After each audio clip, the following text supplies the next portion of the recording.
안녕하세요, 비노트입니다. 공정거래위원회가 애플코리아에 3억 원의 과태료를 부과하고 관련 직원 1명을 검찰에 고발까지 하는 이례적인 사건이 발생했습니다. 3월 31일 공정거래위원회가 발표한 자료에 따르면 공정위가 현장 조사를 방해한 애플코리아에 대해 제재를 가했다고 하는데요. 어떤 내용인지 빠르게 정리해보겠습니다. 지난 2016년 6월 16일 공정위는 애플이 아이폰의 인기를 앞세워서 국내 이동통신 3사를 대상으로 광고비를 떠넘기는 등의 경영 간섭을 했는지 여부를 확인하기 위해서 서울 강남구 삼성동에 있는 애플 사무실에 현장 조사를 나가게 됩니다. 공정위가 3월 31일 발표한 보도자료에 따르면 공정위는 애플 측에 조사 개시 공문을 제시하고 자료 보존을 요청했지만 애플은 1차 현장 조사 기간 동안 회사 내의 네트워크를 차단해버리고 복구하지 않았습니다. 공정위 조사 공무원은 네트워크 복구를 요청했지만 애플은 이에 응하지 않았고, 이 때문에 공정위는 애플의 경영 간섭 혐의를 확인할 수 있는 사이트인 AMFT와 미팅룸에 접속할 수 없게 되면서 해당 혐의에 대한 조사가 불가능했습니다.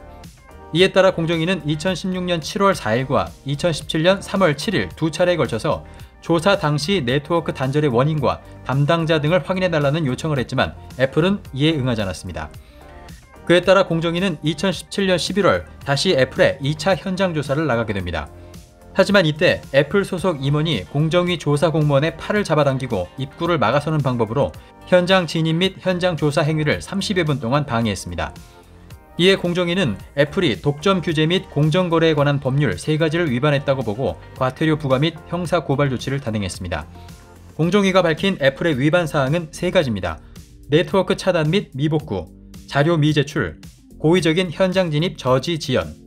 이에 따라 공정위는 애플에 과태료 최고 한도액인 3억 원을 부과하고 현장 진입을 저지한 임직원 1명과 애플코리아를 검찰에 고발하기로 결정했습니다. 공정위는 이번 사건에 대해 조사를 받는 업체가 자료 접근을 방해한 행위에 대해 첫 번째 제재를 가한 사례고, 고의적인 현장 진입 저지에 대해서도 2012년 6월 법 개정 이후 첫 번째로 고발 조치한 사례라고 밝혔습니다. 앞으로도 공정위는 적법 절차의 원칙에 따라 피조사 업체의 방어권을 충실히 보장하겠지만 공정위의 조사를 방해하는 행위에 대해서는 엄정하게 대응해 나갈 계획이라고 밝혔습니다. 한편 공정위는 2016년 당시 애플과 이통사의 조사 결과를 토대로 애플이 거래상 지위를 남용했다고 보고 애플에 대한 제재안을 2018년 전원회의에 상정했습니다. 하지만 이에 대해 애플은 지난달 아이폰의 수리비를 할인하는 등 1,000억 원 규모의 자진 시정안을 시행하면서 이통사 경영 간섭에 대한 법적 제재는 피하게 됐습니다. 그러나 애플은 이와는 별개로 공정위의 조사를 방해한 혐의에 대한 과태료와 검찰 수사는 피하기 어렵게 됐습니다. 김성근 공정위 서비스업 감식과장은 애플에 대한 조사가 결국 이루어지기는 했지만 조사를 방해한 애플의 행위 그 자체를 문제 삼은 것이라고 밝혔습니다.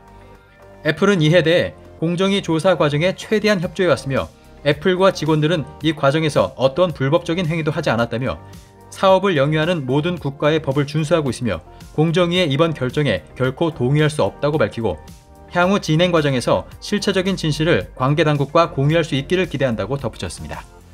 네, 그럼 저는 다음에 다른 소식을 가지고 다시 찾아오겠습니다. 거산 비노트였습니다.